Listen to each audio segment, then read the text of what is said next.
All right, folks, thank you for joining. My name is Eric Wilkinson with Pro Trader Strategies. And however you guys found me today, thank you guys all for joining us. And I really appreciate you guys being here. I'm going to be doing this on the collar. We talked about the covered call in the previous video on the roadmap to trading options. And we talked about some specific examples. But what I do is I build from simple concepts to those real life examples. And I think that I can teach the savviest of traders a thing or two. And options can be intimidating, I'm not going to lie. But what I do is, like I said, build from simple concepts to real life examples. And by the end of this, I think you guys will understand options pretty intuitively. So like I mentioned, I'm Eric Wilkinson. I started out trading in college, moved to Chicago, Paris, and worked on the floor of the Chicago Board of Trade before it was bought out by the CME. And then I worked on that floor in the same place under a different company name. But in that time, I was on mainstream media where I talked about economic data, geopolitical environments, and how that all impact the markets with some of my market analysis. So I've been trading options ever since, and traded basically everything from stocks, financial futures, commodity futures, currencies, and options on all those products and just about all market conditions. But for what I've done for you guys is streamline this process in order to find the optimal option strategy for any given assumption or whatever's going on in and around your portfolio. And the collar is the perfect time as far as I'm concerned. We've just seen the markets make a correction here. Is it the time to take profits? And I'm going to show you a specific example that we talked about similarly with the covered call, where it would be foolish not to consider something like the collar. And this is the strategy that Mark Cuban or at least in Chicago, made famous when he got the Yahoo stock for the broadband, I think, or broadcast, or whatever the company that made him billions. But he did this strategy around his stock that he was receiving. So anyway, without that being said, he basically sold the top on that. So something to consider when we're going forward. Rick saying, collar, yes, I had a wedding anniversary yesterday. Tight collar. Nice. Rick has got the, he's going to be our comedian over there. So welcome back, Rick. All right. So a couple of things to talk about when we're talking about our roadmap, because consider this. We've gone on a journey, right, with this whole trade that I'm going to talk about here. And we need to know how to get there. And a lot of these things that we're going to talk about are the Greeks. So don't run away right now. This is going to be made simple. I try to streamline your process, like I said. So anyway, delta on the floor we used to say is data. All right. So data affects the options premium in relation to the underlying. So this is for $1. All right. And one thing to remember with all of the Greeks, they're considering that we are moving forward, moving higher. There's an advancement. All right. And it's of increments of 1. So it'd be of $1, 1%. All right.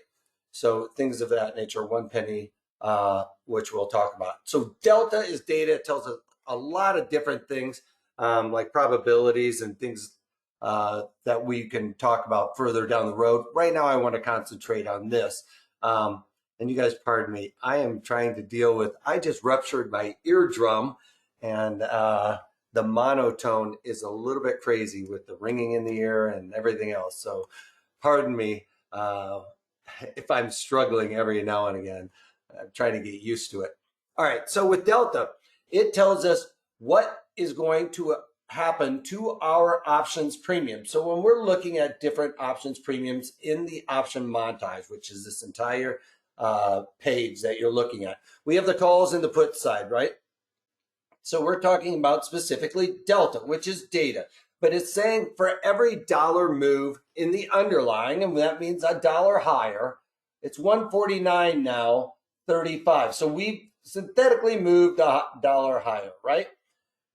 So if we look at these 150 calls, because this is strike price that gives the buyer the opportunity to buy, but not the obligation. So you could buy it at 150 is what that's saying. But so if we bought the calls though, for every dollar move higher in XYZ, it doesn't matter what it is, what stock, it's saying that this is going to increase by 45 cents. So 45 cents will come into our premiums, and then our premiums would look like $4.05 and the increase to $4.20, right? Fair enough. 45 cents goes in there. All other things being equal. Now notice over here on the puts, let's take a look at the 145 puts on this side. So these premiums have a delta that is negative. All of them are negative, and that's because the assumption is move higher. So if the underlying moves higher, these puts would lose value due to that increase. Now think about it this way though, if it were to decrease by $1, a negative move plus a negative delta makes that add into the premium, okay? So, but for right now, the advancement, those puts would lose money on advancement higher. And if we think about gamma, just remember gamma always goes with delta, all right? So this was dollar number one, we said, right? Now we're going to be talking about dollar number two. So when we're talking about dollar number two, remember when we went from 148 to 149, our premiums on the delta increased our premiums by 45 cents. Now we would be considering it being at 150.35. So now we've had that $2 move higher.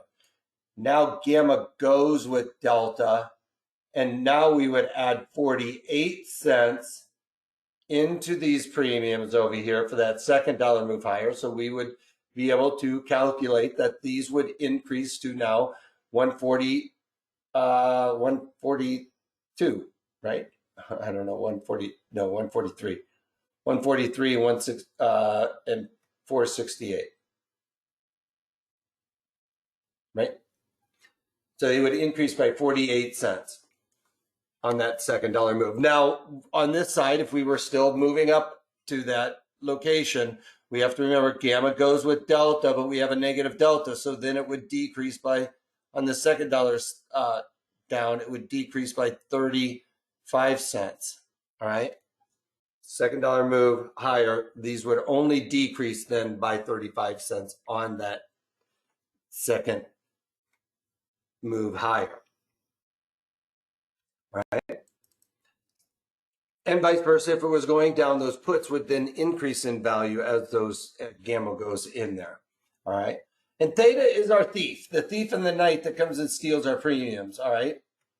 He's the thief in the night that comes and steals our premium. That's the easiest way to correlate thief to what he's doing to your premiums. And what we can see here is every single strike is negative. All right, because it is always a constant. Because theta is the thief in the night that comes and steals our premium. Because theta is time, right? It's that time decay, time value. So as a day passes, we lose that amount of money out of our premiums. All right. So if all else being equal, we woke up tomorrow and it was still at 148.35, our premiums would exactly decrease by that 6 cents. All right. And over here, no, exactly. Well, when I say exactly, keep in mind, these decimals are only out 2 digits and it could be out, there could be rounding. So it might be off by thousandths of a decimal, just so you know. Funny, Rick. You're a funny guy. I should have read for the name first. All right. And vega. Vega is just volatility. All right. How our premiums are being affected by volatility. And when we're talking about vega, it's in this column. And you can see vega is always positive on both sides. Now, keep in mind, vega is simply implied volatility. All right. Implied volatility. And you're going to see that show up in a lot of different places. You'll see it in the option montage. When you pull up trade plat windows. I'm going to show you when we look at charts, all of those things. But just keep in mind implied volatility. And that would be talking about this specific percentage point. Remember, we said it's always an advancement. So now 1 percentage point increase, we would be talking about 27.57 would be where our implied volatility would have increased, because that's an increase of 1%, right? Vega tells us how our premiums are affected by volatility, and that's always the assumption is one percentage point. So 18 cents would go into the calls and the puts. The puts would increase by the volatility also. As volatility increases, all of them are going to increase by that corresponding amount. Vice versa, as volatility decreases, then a negative move plus a positive vega makes that negative, right? So those premiums would decrease. Now, all of those things I said, hopefully you were able to capture it a little bit better, but as volatility, just think about it, increases, the premiums all increase. As volatility decreases, all of the premiums start to decrease. It's the easiest way to look at vol. But we're going to dig into that one because that's the best one to know as far as we're concerned, because that has to do with our premiums. All right, so the collar.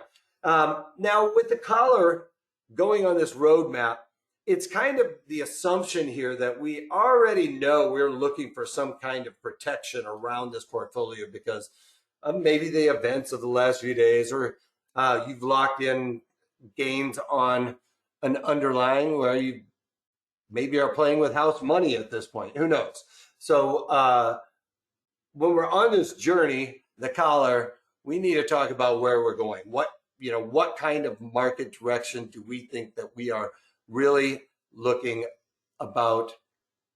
Oh, you were commenting on the eardrum issues. Thank you, Rick.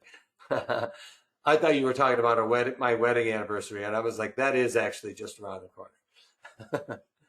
But yeah, the eardrum thing, yeah, it's a tough go. So where are we going? That's the one thing we have to talk about. Now, obviously, we aren't necessarily bullish. We actually are a little bit worried about the downside here. It's kind of like, I meant to make that a question mark. Or you're just market neutral. I mean, it's safe to put this on something that's market neutral, and you think that it's just going to trade sideways here. But if something were to really fall out of bed, you're a little worried about that downside risk always with this. So this is a very defensive type of strategy. And I'll talk about why. You guys might be, some people with a higher risk tolerance might be, why would you ever put this strategy on? I'll show you why still. But another one would be if you just wanted to lock in this big gain that we have had over the past year. It might be time to start thinking about hedging a portfolio, and this is a great way to do that, to be quite honest. All right, so basically we're market neutral. So if we were going on a roadmap, we would be thinking the entire market is just going to trade straight across, and that's the direction we're going to go. But what we have to talk about is really, do we have a good destination? So when we're talking about hedging a portfolio and specifically drilling down on individual underlyings in that portfolio, you have to really look at it like, do we have a good destination? If it's a stock that's below, say, $20 usually, this probably isn't the best risk reward, I guess, if you will, for a strategy. That would be very tight to where that underlying is. But for stocks that have had some massive moves and are above $50, maybe even $100, this is a great strategy to lock in some gains that you've made over the course of a nice big bull run in the overall markets. But again, you're being very defensive when you're thinking about this strategy. But I'll talk about why it is a great idea to do it, and we'll show that today. But anyway, so we have to look at that specific underlying to see whether or not we have, a lot of things going on. Are there a lot of eyeballs on this? And to bring that up, we would have to really want to look at pulling up the platform. And it's basically, and I can't grab it. Let me see. All right, so let's just throw this up here right here. And I'll get my pen out real quick. hopefully. There it is. I'm going to drop this there. All right. So with the Qs, obviously this is going to work, and I'm kind of setting myself up for success. But basically, when we're looking at an underlying, if you are looking at hedging a portfolio, and we'll talk about how to do this specifically later on, but a portfolio of tech, this would be a great one to put the collar around. But having said that, if we were to consider doing that, my rule for this would be if I was looking at hedging a portfolio and I was looking at the Qs, I would say that a stock, ETF, or anything like that, if it is, greater than $100, then basically you move the decimal 3 ticks to the left, and we would say, okay, that's 30 cents, right? You moved it 3 ticks there, it's 30 cents. So when we're looking at the options, closest to expiration, I usually will look at the one that is the closest to 35 days to expiration. We just need to make sure that these strikes, the strikes for the puts and the calls, we're looking at these strikes that are just out of the money and slightly in the money to make sure it fits within that rule. And if we're thinking about the analogy of the roadmap thing, if we had a stoplight thing going, if it fit that rule of being, less than my 3-dot rule, right? The decimal 3 ticks to the left, that would be a green light. So in this case, 30 cents, it checks that off. That we obviously with the triple Qs fit that rule. But if you were looking at some stock ETF or something else, if it was, 2 times the rule, then I would say that would be then your yellow light, and obviously then 3 times the rule would be, I would walk away from it. If you're really worried about taking profits in that, you might want to put just buy a put or something like that, or, bid a little bit lower, or just get out of it and take your profits, to be honest, if you're really worried about the downside. On anything, take your profits if you're really worried about the downside. But with options, the problem is you're going to have to give up so much edge to get in and out on this spread on an underlying that falls in and around this 3 times the rule that it's going to cost you some money. I'm going to try and show you some ways to do this to where it won't, but at the end of the day, if they're really wide, it's going to end up costing you to get in because you're going to have to give up so much edge to whoever's making the markets in there. All right.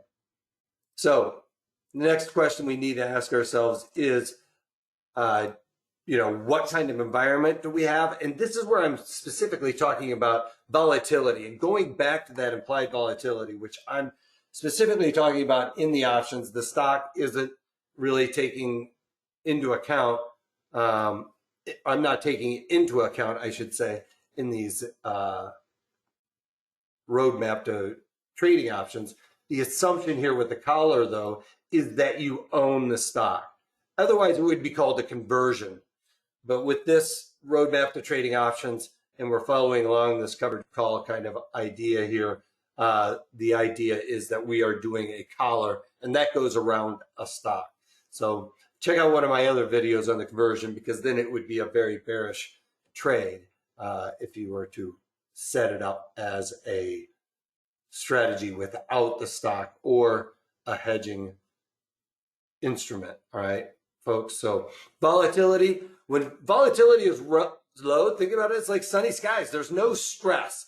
But when volatility starts going higher, or the stress level goes higher, we start seeing volatility spike. And really, it is a fear indicator. When people start getting nervous, they start buying options, and it can be to the upside or to the downside. I mean, when volatility starts spiking, like we said, those premiums start inflating on both sides, but it doesn't always have to be a fear of the downside. It could be FOMO, fear of missing out on the upside, that causes all of this volatility to start inflating.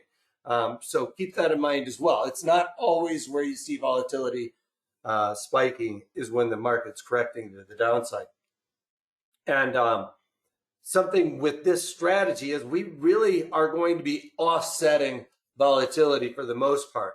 One thing we have to keep in mind, though, is when volatility is really high with this strategy, our spread where we are going to be creating this strategy gets wider.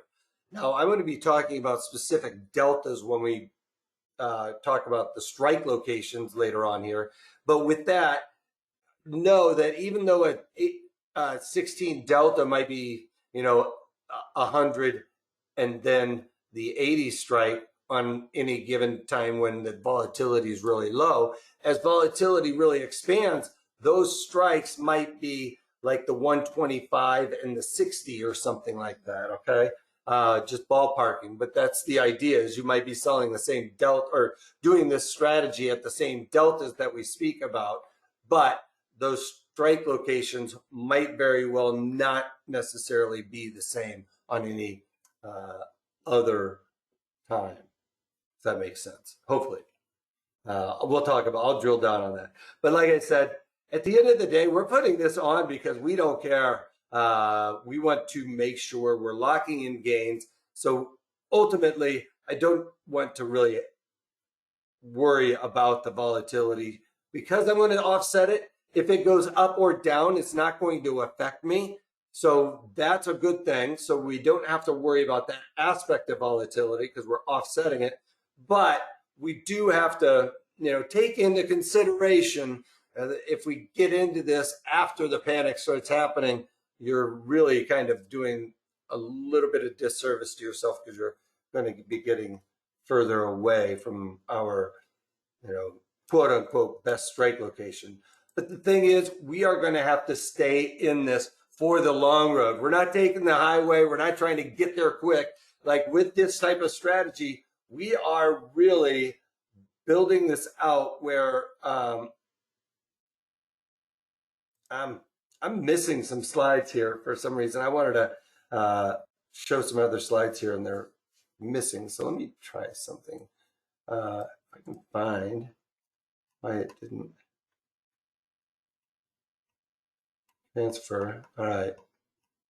They didn't move into the spot I had them previously for some reason. So we'll switch up my presentation a little bit here then. All right. So volatility does matter. Why does it matter? Because I talked about that. I got a little bit ahead of myself. It's going to create a wider spread on where we are doing our legs on this strategy. All right. And we already talked about that. All right.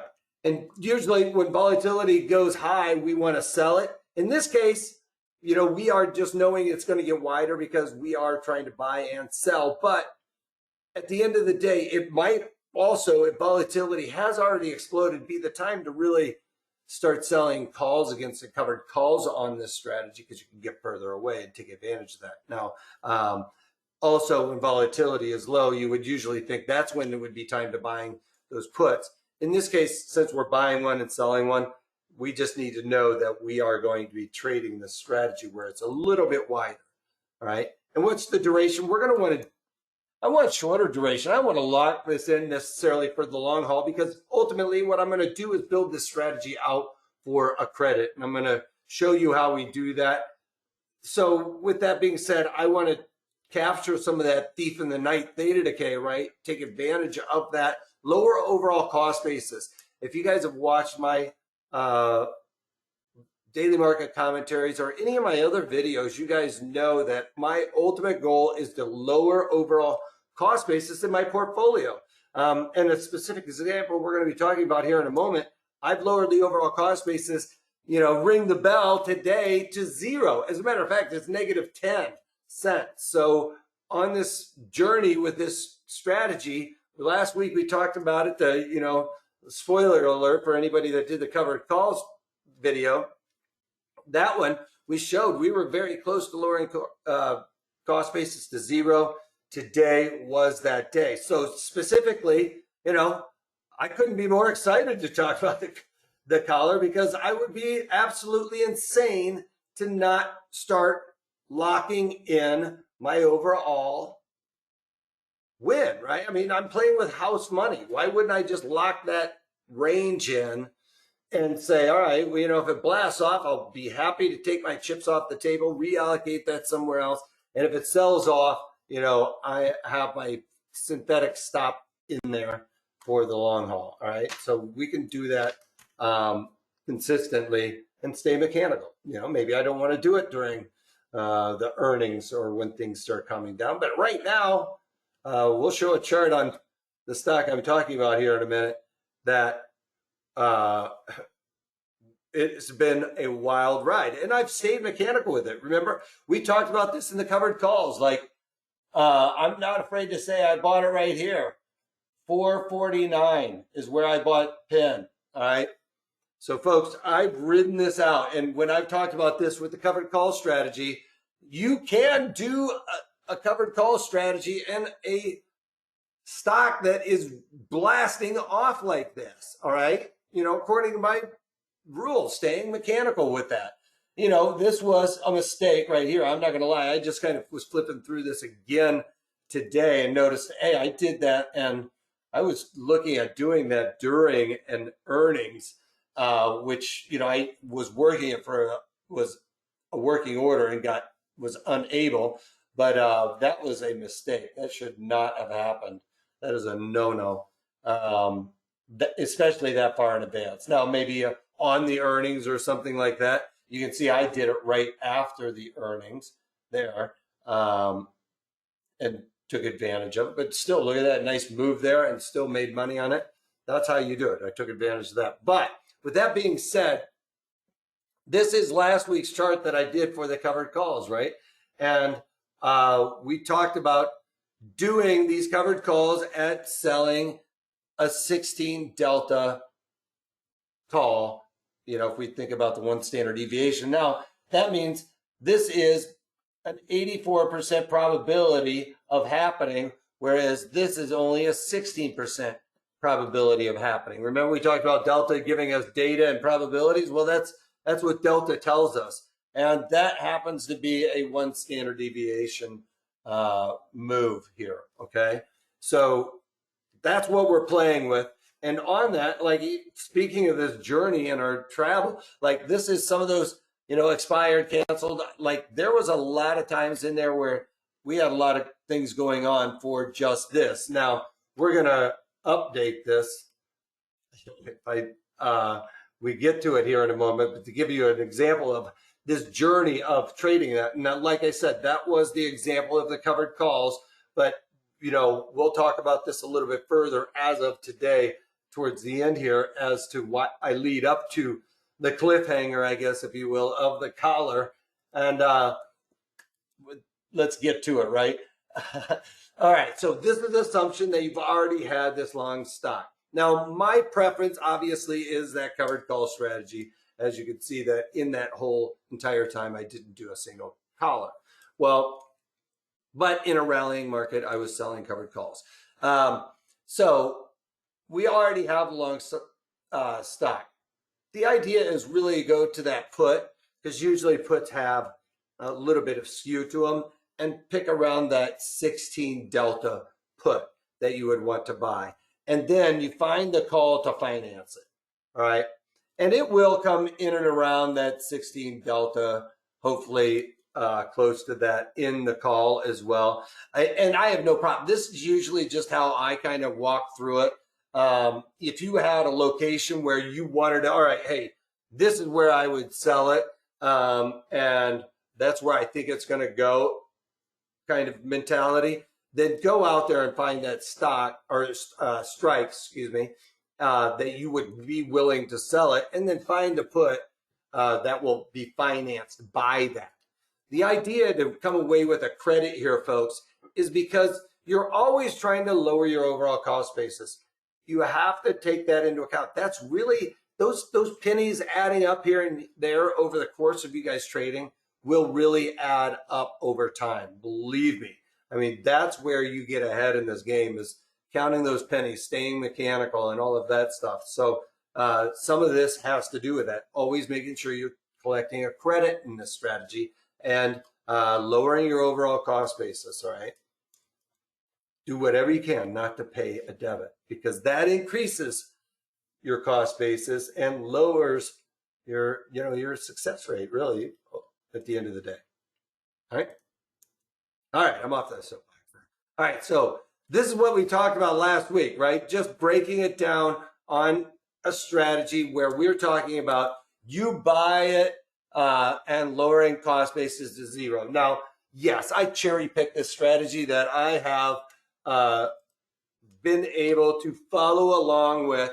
And as you can see, as of today with this trade, so this is where we left off last week on the covered call. I hadn't covered my 165 calls. You can see as of this date, I covered the 165 calls, and this was on a sell-off early in the morning. Market sold off. I got out of those 165 calls. The market ripped. I was talking about, and this is very pertinent with the markets here, is always like sell. You get a stock that has had a nice big run on a few big days, right? Off of whatever, some rumors or whatever. That's the best time to start thinking about selling some covered calls, because the market has a little bit of correction here and there and rolls back over. And you can cover those calls. That's ultimately lowering your overall cost basis. And that's what I meant by that: sell the rips and buy the dips. All right. The other idea would be on a big sell-off, that would be the time to maybe think about selling some puts to do some dollar cost averaging and stuff like that. Always lowering cost, lowering your overall cost basis. But I'm getting away from ourselves. So this is what happened today. Covered them for 17 cents. So basically got out of that for, what we were talking about is bought it at 149, right? Collected it right here, $1.22. Right here, this was 25 cents. And then right here, another dollar, right? Here we talked about this was 73 cents. Okay. And I had left that as this was open last week. So now I've covered it for $1.03, right? And up here, so today I rolled it out, and then I rolled it out, the market started selling off again. Bought the dip, covered this, you can see, and then basically an hour or two later, that's when I ended up selling that, theoretically, hypothetically selling this, be clear, selling this call at the 170 call for $1.26, right? So at that point, though, when it sold off, I literally chased this market to get out of it so I could have a perfect example for this webinar. All right. So I did that with the intention. I hope I'm not kicking myself too much tomorrow. But anyway, at the end of the day, covered it for another 36 cents. You can see that you add all of that up, and basically I come up with $4.59 in credit. Okay. That means I bought it at $4.49. I'm at a negative $10. So I'm at a $10 credit. I'm on house money, folks. So why wouldn't I consider something like this in pen? Or why wouldn't a person consider this in pen, right? You have house money. Now you can do that 16 delta here. Now in this case, I didn't pick the 85 delta. I went with the 145s, and that had to do with some Fibonacci's and some other price levels that I was kind of considering. And, it kind of lined up with that 16 delta. So I figured that was kind of the level I needed to figure out how, if I collect this credit, I get about, $2.50 somewhere right around in there. What can I use to finance? And that brought me to the 180 puts, right? And as you can see, I got it for about a 6-cent credit. So at least I'm lowering my overall cost basis here, right? Staying mechanical. 145 would be high in pen. So I would be happy to do that. The other thing I could think of is, do I want to get aggressive? So this is a little bit less of an aggressive defensive strategy, right? I'm getting pretty wide here. If you look at the chart, that's a pretty wide swath. But as a matter of fact, why don't we pull up a chart and see if I can see what the chart looks like today. So when we were talking about the last couple of snapshots, we were talking about being right in here, and I'll go to the white. This was kind of right in here where we were talking about on the covered call. Now you can see what has happened. Now I'm talking about the 145s, which is, the 145s would be up here, and then with mine, the 80s is, right around in here. So at the end of the day, that's a pretty good swath to stay in. I can still continue on the upside if this is just some kind of stupid correction, right? I can still take advantage of that upside move. But if anything crazy happens and the market really sells off, I'm playing with house money, like I said, right? It would be foolish for me to watch this run into the ground or run down back to the 20s and 30s. I should force myself to stay mechanical with this. It's kind of like I've got my stop in place. Perfect for somebody in that type of situation where you're considering a stop or something like that. This strategy works great for something like this and or at a time like this. But the other thing I could do is start really, if I'm really defensive or really worried about it, again, I was looking at there's a lot of skew here to the call side. So I was starting to look at the 36 delta for the calls here to see what kind of credit I could get on the upside. Again, this also lining up very nicely. If you remember that chart, 129 was the all-time high, and it only breezed up there. So I could be thinking, all right, we get up to that all-time high, I'd be happy to get out at this point in time. I have no money on the table. I own this now at a cost basis of 0. All right. So 125 would be great to get out of. Looked at that. All right, that lines up pretty close to that delta, but I get out of 95. All right. So for every one contract that I bought in PIN when it was trading down there in the 3 handle, I have to think to myself, that's every one lot's 100 of the underlying. So I own 100 at 100 for every one lot. That's $10,000, folks, right? For every one contract. That would be stupid not to lock that in for a pretty decent amount of money on house money to the upside or the downside. And if the underlying doesn't move and it just kind of stays like it has been in that range, right? Or it struggles to get out of that area that we've been seeing recently as it's kind of calmed down from this massive rally, staying within this area here, that's perfect, right? It's right around that 100 level, and that 125 is a little bit lower than that. It's kind of lining up right around there, but still, that would be a great way to get in and out of that. And some of my other examples in the covered calls, you guys, you should check that one out, because in that covered call video, if you haven't watched that one, then we talked about that. I've been doing this around several different underlyings, the covered calls anyway. But this one is perfect for getting involved in a collar because of the nature of this betting arena and stuff like that. Right? Who thinks I should do? Would you guys throw out there in the questions box? Would you folks throw a collar around an underlying you lowered your cost basis to 0? Who would? Who would keep riding this out? If you had bought this when it was out in the low, lowered the overall cost basis in this massive rally here, and now you're playing with house money, would you lock in this area? Just say, hey, you know what? That's house money. I need to move on to a different one. Always take free money. I'm with you, Jim. I'm thinking it's time to start throwing on a collar around this strategy.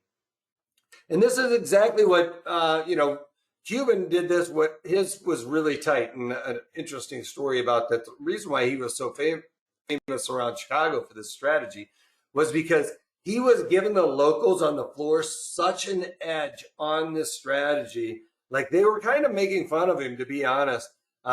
He was doing this collar where I think he was selling the calls like below where the underlying was trading, where Yahoo was trading currently. He was selling the calls below it just slightly and then buying the puts a little bit lower. So he was getting this huge credit on this strategy. And literally, a lot of these guys didn't even hedge that strategy and lock in the entire thing. They didn't lock it in, and they didn't hedge it, and they lost a lot of money because the next several days it started to continue to go down, and those guys got caught holding the bag on that one. That was a bad trade. But anyway, Mark Cuban gave up the edge, and those guys didn't take advantage of it. But he got out of his Yahoo stock at basically the all-time high. So you can do that, and he had, what was his cost basis? Basically nothing. And so the idea here is to lock in some gains, especially during a tumultuous time. And I'm going to talk about if you want to do it around a full portfolio. This has just been the example of like a specific stock that I cherry picked over the course of the past year. And I've been talking about this trade throughout the time in daily market commentaries. So if you guys have enjoyed this, check out my daily market commentaries because I talk about all my trades, not just like a collar around or the covered call around my pen stock. That was just something I had in my IRA that I threw in there and have taken advantage of that in an IRA. So we even talk about how to trade in those type of accounts and what's appropriate or what I find appropriate for myself in those types of situations.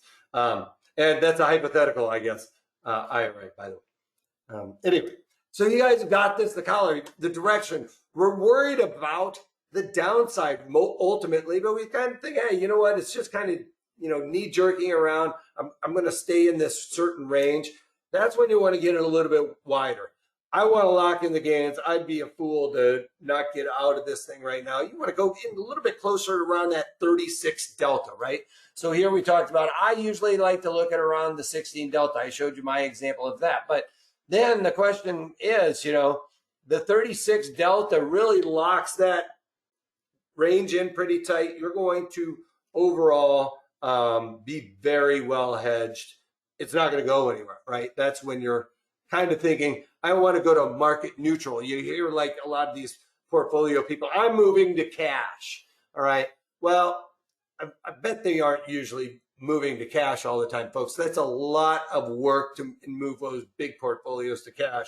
A lot of times what they're doing is they're doing this strategy, around the Qs, right? And I'm going to show you here an example in a minute, or the SPX, SPY. We'll talk about that.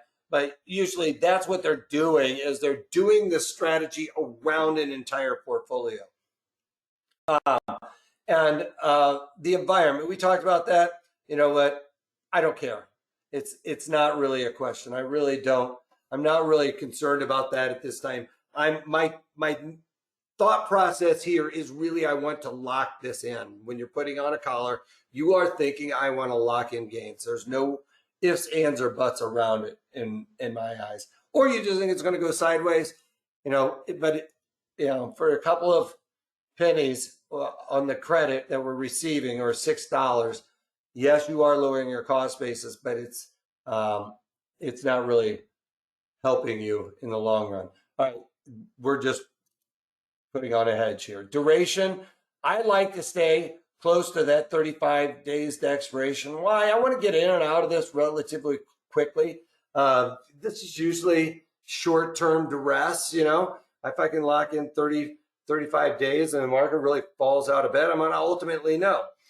The strikes, like I said, the 16 deltas on those.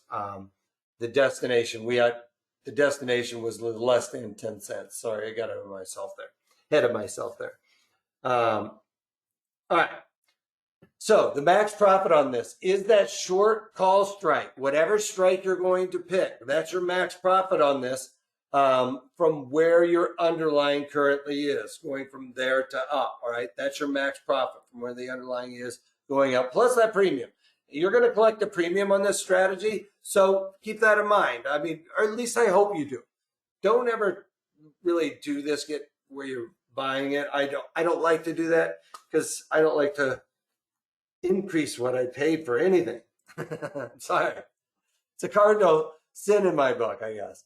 All right, max loss is that long put. The underlying goes below your put, you're done with it. Yes, if you take the credit, you've increased where your break even is, all right?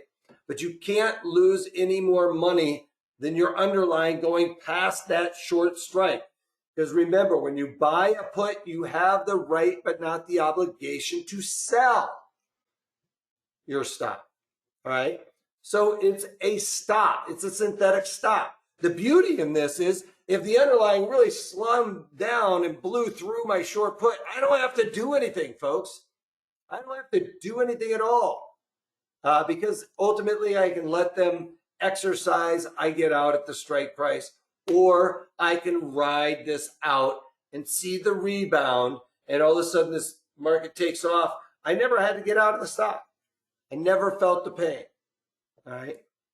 You know, yes, and you can get in and out of those puts. If you thought, oh my God, this is ridiculous, or oh my gosh, this is ridiculous, it's so oversold, you get out of your puts, you made a nice big chunk of money. Basically, you have profited then from where your short puts are all the way to where you've gotten out of those. All right. So you can play it that way as well in this strategy. So you can, it gives you leverage. It allows you to keep your powder dry.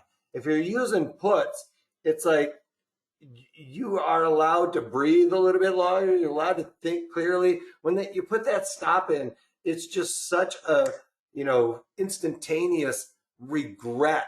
If you've ever gotten hit on a stop during the day and you're watching it and all of a sudden your stop goes, you always have a little bit of regret. But with this, it kind of allows you a little bit of flexibility to trade around it. All right. So your exit, know your exit on this strategy. I would play it out. It's all going to depend on your risk parameters. For me, I would probably be more likely to put this strategy on around pin, and then if I thought the market was just really ridiculous, trade out of that. Like just get out of the strategy because those calls are going to be worthless anyway.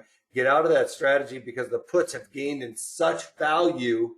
Then you get out of the collar. You've made that money from where your underlying is all the way down. All right. You can take advantage of that because remember, you're selling the call, buying the put. So if the put goes down, that's going to increase in value in relation to the underlying. And at the end of the day, if you ever get out of those puts, all right, when you get out of that strategy, just know that where the underlying currently is. So like in my case, we were talking about, let's just say XYZ is at 100, right? It's trading XYZ is at 100. And I was talking about the strikes of using the, let's go with the tighter one, 125.95, right? So I went with that tighter one there for a small credit. I'm not going to even worry about the credit in this example right now. But I have locked it in right there. I kind of lost my train of thought on where I was going to go with this. Underline for a little bit of credit. Where am I going to get out of it? Well, I'm probably more likely to ride this out, especially if it rockets to the upside. I'm going to let it get called away from me. Wait for a little bit of a correction here. Start selling some puts, stay mechanical that way. With a put, I'm going to have to think about it. I always say never exercise your right to offset, like to sell out of your stock. I would rather buy in the puts, right? Or sell out of those puts that are going to increase in value because I bought the puts. Sell out of those puts or this entire strategy for that huge profit because I'm going to profit from 95 all the way down to wherever it's at when I decide. So if it was at 75, that would be $20. so I could get out of this strategy and then get out of the stock, sell the stock. You're going to be leaving money on the table if you allow, if you just take advantage of your opportunity to exercise your right to sell that stock at 95. All right. There's going to a little bit of time value that Theta hasn't stolen from you. So if you exercise your right, you're going to lose that Theta. All right. All right. If you want to do a full portfolio, folks, here's what you're going to do. Take your portfolio value, divide it by the stock price, you know, or your value of what you own in that stock, right? You know, if you owned $100,000 in that stock, because you don't know exactly what price you bought it at, dollar cost averaging, all that stuff. Whatever that value you own of that stock, divide that by the strike price times 100, because remember, that's 100 multiple. Every one contract in the options contract montage is equivalent to 100 of the underlying. All right, know that. That is a key value of trading options. Every one option contract is equivalent to 100 of the underlying. All right, so an example of an entire portfolio value, if your entire portfolio of stocks, you know, mostly correlated to, say, the SPY or the E-mini S&Ps or the Standard & Poor's, or if it's, you know, more tech heavy, if it's really tech heavy, you know, substitute this for the Qs. All right, you can do this with the Qs as well. But ultimately, if you own $100,000 in a portfolio of all kinds of different stocks, then you could take where the current strike is, that at the money area that you would be looking at, times 100, and that's going to give you how many SPY you need to do, okay? How many one lot contracts in the options you would need to do, all right? And you're going to have to do some rounding here and there because it's going to come out to a decimal. So it's not perfect, but at least it gives you an idea. If you're really worried about hedging an entire portfolio, folks, this is a great way to do something like that. But you're going to keep in mind, you're locking in a range, all right? You have to know that. And in this case, if you are locking in a range, know that if you're doing something with the SPY or the QQQs, you would be short that in your portfolio if you were assigned those short calls, because you're trying to hedge your overall portfolio.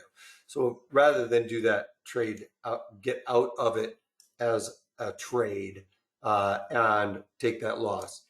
That's decrease the value of your portfolio in that case. If it went above your calls and you got out by that much. All right, folks, here you go. Here's your offer. Thank you for bearing with me through this entire thing. I hope you guys learned something here. Hope you guys have something to take away from this. You know, if nothing else, like hedging a portfolio or staying mechanical. I mean, I showed you how to do a covered call strategy in a market that was at a 45-degree angle. So people often say, you know, covered calls aren't really worth it because they're always going to get called away from you. No, if you're following my roadmap to trading options or finding my guidelines that I've streamlined for you, you can do this in an underlying that's moving completely straight up. Yes, it's easy to do something like IBM where it doesn't really go outside of a finite range of 115 to 130, it seems like. That's easy to do a covered call strategy around, and or a collar. If you wanted to just, especially if you're, you know, towards retirement age and you own a bunch of IBM or some of the other stocks in your portfolio, this is a great way. If you're like looking at all your stocks and you own like Deere or IBM where they pay out these great dividends, and you're kind of living off that income strategy where, and you want to de-risk yourself, this is great for that too. Like literally, you're collecting another little tiny penny dividend, right? And then on top of that, you've locked in, or dividend in the case of my credit on the collar is what I meant by it. You get the great dividend from the stock, and you've locked in a price where you can't hurt yourself at the underlying. We get some real serious volatility near retirement, right? asking for a friend. All right, so here's what you get. Also, the link, I'm throwing it over there in the chat window right now. Somebody's asking for it. Here you go. Here's your link for the chat window. That's a hot link. Folks, I can throw it over there in the questions box. I know that's easier to just look over there in the answer box. I wish the GoToMeeting would just allow me to throw it over there, or GoToWebinar, throw it over there in the answer box and have it a hot link, but it doesn't work that way. But if you click on the link over there in the chat window, it will immediately pull you guys up to this so you can take advantage of it. And trading around earnings isn't, I know you might be saying, hey, we're heading out of earnings season, not a lot of opportunity left there to do some high volatility trades and stuff like that. How do I trade this earning for this stock? They already happened. Well, we're setting up for the next earnings cycle also with these webinars. It's not just around those earnings. I show you how to trade in and around all of these earnings centric type of trades. All right. So they are a little bit different than some of my other teachings on what I'm looking for deltas and strike locations and volatility. So make sure you check this out. The link right there at the top as well, where you can hit on that and go straight. Well, you're going to have to type that in your URL. Sorry, that's not a hot link. The hot link's over in the chat window. All right. Thank you guys all. I really appreciate it. If you have any questions, comments, reach out to us. Hit up there at the questions, comment box down there. I'll reply to anybody who reaches out. So make sure you do that. Also, if you like this, share it with a friend. You know, like the video. We appreciate your time. And thanks for staying with me. Again, trading earnings around options. I do this also in the daily market commentaries where I talk about some of my trades there. So check that out as well if you want to reach out to us. All kinds of stuff. Streamline your process. Take care, you guys. Alexander, I didn't see you show up. You came in late. You're tardy. Go to the principal. Thank you for passing on a lot of information about options. Have a nice one. Take care. Thank you, Alexander. Appreciate it. Appreciate it, Paris. Where are you at in Chicago? Are you in downtown?